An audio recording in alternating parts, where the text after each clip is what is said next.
اور پھر 4 صوبوں کے نام خلفائے راشدین پہ رکھوائے، صدیقستان، فاروقستان، عثمانستان اور حیدرستان، لیکن آج تک یہ ہمارے ہاں کوئی لاگو نہیں ہے۔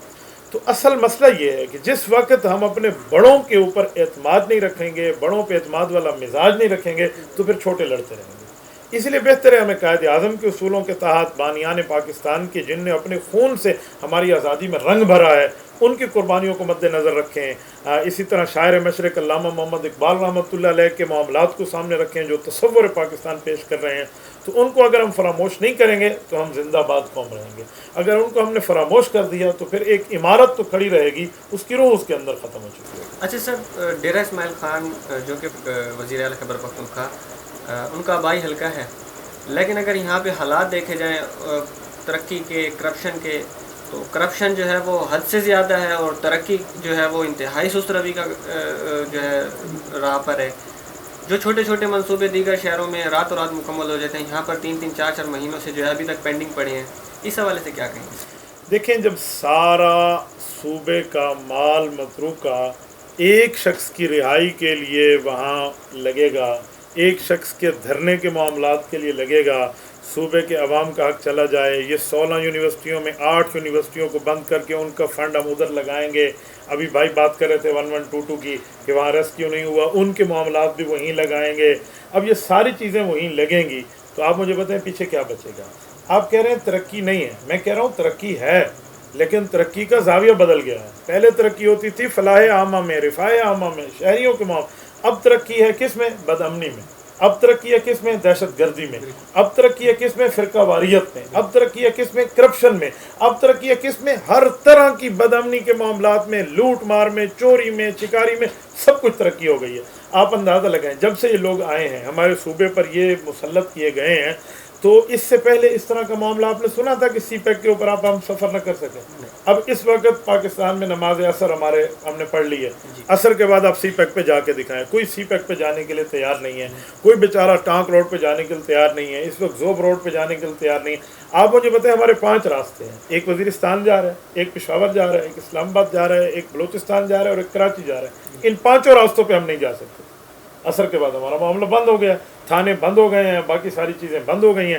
ایک ہی چھٹا راستہ کھلا ہے جس پہ ہم لاہور جا سکتے ہیں، اللہ اس کو سلامت رکھے، اس پہ تو ابھی تک کوئی واقعہ نہیں ہوا، کیوں؟ وہ پنجاب کی طرف جا رہے ہیں۔ ان لوگوں کو تو چاہیے تھا کہ کم از کم کسی کو آئیڈیل بناتے، ان کو پتہ ہو کہ صوبہ چلایا کیسے جاتا ہے، عوام کے سامنے جواب کیسے دیا جاتا ہے، تب یہ لوگ ٹھیک کام کریں۔ ان کو تو بٹھا دیا گیا ہے بڑی کرسی پہ، جب بڑی کرسی پہ بٹھائیں گے پھر سیاسی انتقام ہوگا، پھر سیاسی معاملات پہ کروڑیاں ہوں گی، پھر سیاسی معاملات کے اوپر تبادلے ہوں گے، پھر اس طرح رشوت، پھر سارے معاملات یہ سامنے آئیں گے، تو کہیں کا بجٹ ہوگا کہیں ڈالیں گے۔ وہ ایک شعر ہے نا کہ کہیں کی اینٹ کہیں کا روڑا، بانمتی نے کنبہ جوڑا، اس طرح کے معاملات یہ لوگ چلائیں گے تو پھر یوں ترقیاں ہوں گی، باقی جو عوامی ترقی ہے وہ تو بالکل زیرو ہو چکی ہے۔ اچھا مفتی صاحب، آخر میں تھوڑی سی بات کریں گے، 2-3 باتیں آخری اس میں۔ پی ٹی آئی والے کہتے رہے کہ جی مولانا فضل الرحمان صاحب نے جو ہے 5 کروڑ کی لسی پی، اب دیکھ رہے ہیں کہ علی امین صاحب جو 11 کروڑ کے بسکٹ کھا گئے ہیں۔ اور اس کے علاوہ جو پچھلے دنوں ایک واقعہ ہوا ٹانک روڈ ہتالہ پر، جو اسسٹنٹ اکاؤنٹ آفیسر کو ان کے ساتھیوں کے ساتھ اغوا کیا گیا، اس سے پہلے ڈسٹرکٹ ایجوکیشن آفیسر ٹانک کو ان کے ساتھیوں کے ساتھ اغوا کیا گیا۔ اچھا، یہ دونوں واقعے اگر ہم دیکھیں تو یہ دونوں واقعے جو ہے ہتالہ روڈ پر امین فارم ہاؤس کے قریب رونما ہوئے ہیں۔ ان واقعات کو کس طرح سے دیکھتے ہیں اور بجٹ کے حوالے سے کیا کہیں گے، اور یہ 11 کروڑ کی بسکٹ اور 5 کروڑ کی لسی پر کیا کہیں گے؟ دیکھیں، مولانا فضل الرحمان صاحب بھی پتہ نہیں کیا اسلام کے کلندر ہیں، اللہ ان کو خوش رکھے۔ جس نے جیسے ان کے اوپر الزام لگایا ہے نا، وہ اسی الزام میں ڈوبا ہے۔ جس نے جیسے ان کو کہا ہے نا، میں نے ان کے دوبارہ اس کو ناک رگڑتے دیکھا ہے۔ یہ 5 کروڑ کی لسی کی بات کرتے ہیں، میرے خیال میں اللہ کا شکر ہے کہ اس نے لسی پی تھی، اس والی شہد نہیں پی تھی جو ان کے معاملات ہیں۔ مولانا فضل الرحمان صاحب کشمیر کمیٹی کے چیئرمین رہے، تو ان 5 سالوں میں کہتے ہیں جی لسی پی گئے، حالانکہ اس کا کوئی ان کے پاس اس الزام کو ثبوت نہیں ہے، 100% جھوٹ ہے۔ مولانا فضل الرحمان کشمیر کمیٹی کے چیئرمین رہے، یہ آپ کے علم میں ہونا چاہیے۔ کشمیر کمیٹی کو چیئرمین بنتا ہے، اس کے اوپر یہ بات ہوتی ہے کہ وہ جہاں ملک کا دورہ کرے گا تو اس کو شیڈول دے کر جائے گا، جو خرچ ہوگا وہ خرچ وصول کرے گا۔ حضرت مولانا فضل الرحمان صاحب کشمیر کمیٹی کے جب تک چیئرمین رہے، آؤٹ آف کنٹری جتنے ٹریول ہیں 3 اسٹار 4 اسٹار سے اوپر ہوٹل کوئی نہیں ہے جس میں مولانا کا قیام ہو. جتنا بجٹ مولانا کو ملتا تھا وہ بچ جاتا. بعض اوقات مولانا باقاعدہ واپس آ کر جمع کراتے کہ اتنے پیسے بچ گئے ہیں، یہ آپ لے لیں. جتنا عرصہ تک وہ رہے انہوں نے 1 روپے تنخواہ نہیں لی. یہ میں چیلنج سے کہہ رہا ہوں، آن دا ریکارڈ کہہ رہا ہوں کہ مولانا نے کشمیر کمیٹی کے اپنے ٹینور کے دوران 1 روپیہ تنخواہ نہیں لی، فری آف کاسٹ کام کیا ہے. اب انہوں نے جو فری آف کاسٹ کام کیا تو ان کو یہ بات لگ گئی کہ ایک مولوی ہے، اتنا کام کر رہا ہے، کشمیر کے مسئلے کو اجاگر کر رہا ہے، ہر جگہ جا رہا ہے، تو اس پہ الزام تراشی کر دی. جی 5 کروڑ کی لسی ہو گئی، فلاں ہو گئے، فلاں ہو گیا. یہ تو آپ کی زبان سے 5 کروڑ سن رہا ہوں، ورنہ ہم تو 44 لاکھ سن رہے تھے. ایک فگر یہ بھی چل رہا تھا بھی 44 لاکھ کی لسی پی گئے.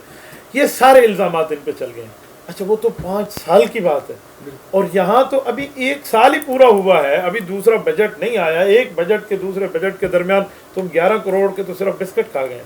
آپ مجھے بتائیں اس کے علاوہ ان کا کھانا کہاں جائے گا، ان کے لباس کہاں جائیں گے، ان کے دورے کہاں جائیں گے، ان کے باقی کھانے کے معاملات کہاں جائیں گے، ان کی سکوٹی لیول کے معاملات کہاں جائیں گے، ان کے باقی جو محتاط ہیں وہ کہاں جائیں گی. بہت سی چیزیں ہیں. بہرحال یہ تو ابھی آہستہ آہستہ ان کا معاملہ نکل رہا ہے. رہ گیا امن امان کے مسائل میں جو وہ لوگ حضرات جاتے ہیں وہ بیچارے اغوا ہو جاتے ہیں، تو یہ اس صوبے کی ناکامی ہے. دیکھیں اگر کوئی بندہ اغوا ہو جاتا ہے تو ہم نے تو عدالت میں یہ دیکھا ہے آئین اور قانون میں کہ ایک شہری کی وجہ سے اگر وہ عدالت عالیہ چاہے تو وزیر اعظم کو طلب کر سکتی ہے. یہاں تو کسی کو طلب نہیں کیا جا رہا. آفیسر لیول کے بڑے بڑے رینک جن کو ملے ہوئے ہیں وہ بیچارے اغوا ہو رہے ہیں. تو اب مجھے بتائیں اور بندہ کیا کہے گا. پرسوں کی بات ہے، مجھے ایک دوست نے کہا کہ فلاں چوکی سے ہم گزرنے لگے تو وہاں کے جو محافظین ٹھہرے تھے انہوں نے کہا بھائی آگے نہ جانا، آگے کسی اور کا ناکہ لگا ہوا ہے، وہ 2 نمبر ہیں تو کہیں آپ کو پکڑ نہ لیں. تو جب ہمیں ہمارے محافظ ہماری پولیس ہمیں یہ بتائے کہ آپ اس چوکی کو کراس کریں گے آپ کے ساتھ آگے اور کیا معاملہ ہو جائے گا، مجھے بتائیں اور کیا. یہاں آوے کا آوا بگڑا ہوا ہے. اور میں آپ کی وساطت سے، آپ کی میڈیا کی وساطت سے باقی صوبوں کے دوستوں کو بتانا چاہتا ہوں، میں تو پورا ملک گھومتا ہوں، کراچی والوں کو، اسلام آباد والوں کو، لاہور والوں کو، باقی پنجاب والوں کو احساس ہی نہیں ہے کہ صوبہ سرحد اور صوبہ بلوچستان کس کرب سے گزر رہا ہے، یہاں معاملات کیا ہے. مجھ سے ٹانک کے وفد نے آج ملنے آنا تھا، وہ بیچارے جمعہ کی نماز میں آئے، عشاء میں نہیں آ سکے کیونکہ ہم نے واپس نہیں جا سکنا، اگر واپس جانا ہے دوپہر میں جانا ہے. تو یہ حکومتوں کی نااہلی ہے. اللہ جل شانہ ہمیں کوئی اہل حکمران عطا فرمائے. سر جاتے جاتے مختصراً جو موجودہ حالات چل رہے ہیں پوری دنیا میں جنگ کے، فلسطین کے جو حالات چل رہے ہیں، جو اب ایران کے اوپر جنگ مسلط کی گئی اور دیگر ملکوں پر ابھی آہستہ آہستہ سننے میں آ رہا ہے کہ بڑھتی جا رہی ہے، کیا لگ رہا ہے کیا تیسری جنگ عظیم کی طرف جایا جا رہا ہے؟ حدیث پاک میں ہے کہ جنگ کی تمنا نہ کرو. میری تو خواہش یہی ہوگی کہ اللہ جل شانہ ہمیں ہر جنگ سے بچائے، تیسری جنگ عظیم سے ہماری پوری دنیا کو بچائے. لیکن صورتحال یہ جو مسلسل چل کے آ رہی ہے نا، یہ بھی اسی طرف اشارے ہیں جو آپ نے کہا ہے. اب دیکھیں اسرائیل کے ساتھ براہ راست بارڈر لگ رہا ہے لبنان کا، شام کا، اسی طرح فلسطین کا، پھر آگے آئے اردن کا، یہ ساتھ ساتھ لگ رہے ہیں. اس نے ایک پر اپنی پوری ترتیب شروع کی ہوئی ہے. شام کے خلاف اس کے حرکات موجود ہیں، یمن کے معاملات اس کے موجود ہیں. اب اس کے بعد پاکستان کا نمبر ہے ایران کو چھوڑ کے. اگر یہ ایران والی دیوار بھی وہ گرا دیتے ہیں اس کے بعد نمبر ہمارا ہے. ہمارے بعد تو اسرائیل کا دوست بیٹھا ہوا ہے پیچھے، انڈیا، جس کے ڈرون کوئی 94-95 ہمارے ملک میں آئے ہیں اور وہ بھی اسرائیلی ساخت کے تھے. تو اس لیے ہمیں ان کے ساتھ ٹھہرنا ہے. قائد محترم نے اس دن یہی فرمایا کہ آپ مجھے کہتے ہو آپ اسرائیل اور ایران میں ایران کا ساتھ دے رہے ہو، تو فرمان لگا اور اسرائیل کا ساتھ دے دو. تو آپ بتائیں ہم اسرائیل کا ساتھ دے دیتے ہیں. تو لہٰذا اس وجہ سے ہم ان کے ساتھ ٹھہرے ہیں کہ پاکستان کی فرسٹ ڈیفنس لائن ہے، ورنہ اس کے بعد یہاں ہے. ہو سکتا ہے یہ عالمی طور کے اوپر کوئی اس طرح کا منظرنامہ بدل رہا ہو، لیکن بہرحال ہم تو اسرائیل کے اس کام کی مذمت بھی کرتے ہیں، اس کے خلاف بھی ہیں. میری دعا ہے اللہ جل شانہ ہر مسلمان کی حفاظت فرمائے، اہل فلسطین کی حفاظت فرمائے، اور اللہ اسرائیل کے معاملات سے امت مسلمہ کی جان چھڑائے. شکریہ سر. فی الحال کے لیے ناظرین اتنا ہی، مجھے اجازت دیجیے. اللہ حافظ.